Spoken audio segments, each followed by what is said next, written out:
ചെറിയ നീണ്ട ഇതളുകളും മനോഹരമായ നിറങ്ങളുമുള്ള പൂക്കളാണ് സീനിയ പൂക്കൾ.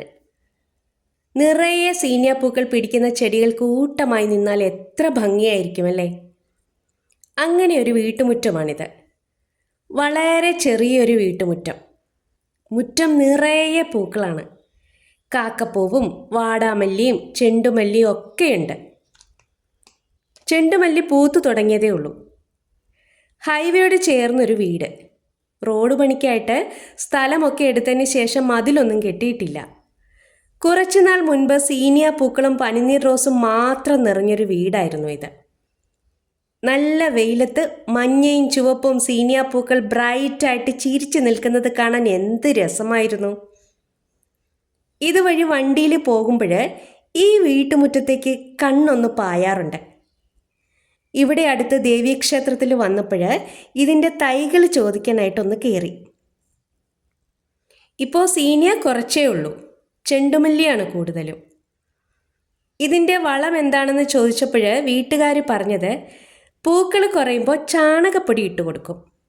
പിന്നെ നല്ല കട്ട വെയിലത്താണ് ഇത് നിൽക്കുന്നത്. സീനിയയ്ക്ക് 4-5 മണിക്കൂർ ഡയറക്റ്റ് വെയിൽ വേണം. നല്ല വെയിലും പിന്നെ വെള്ളവുമാണ് ഇതിൻ്റെ വളം. രാവിലെയും വൈകുന്നേരവും നനച്ചു കൊടുക്കും.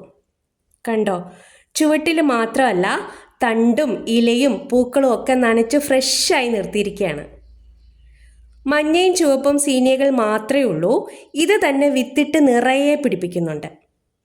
സീനിയ വിരിഞ്ഞ് 2-3 ദിവസം കഴിയുമ്പോൾ നിറമങ്ങുമല്ലോ, അപ്പോൾ മറ്റൊരു നിറമാകും.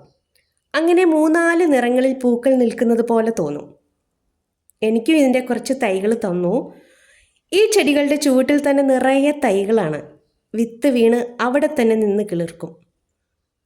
സീനിയ പൂക്കളുടെ ഏറ്റവും വലിയ പ്രത്യേകത എന്താണെന്നറിയോ?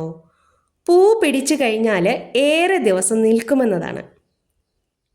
ഈ വീട്ടുമുറ്റം വെച്ചിട്ട് പറയുകയാണെങ്കിൽ എന്നും വീട്ടുമുറ്റം നിറയെ പൂക്കൾ നിൽക്കണമെങ്കിൽ അതിനേറ്റവും നല്ലതാണ് സീനിയ പൂക്കൾ.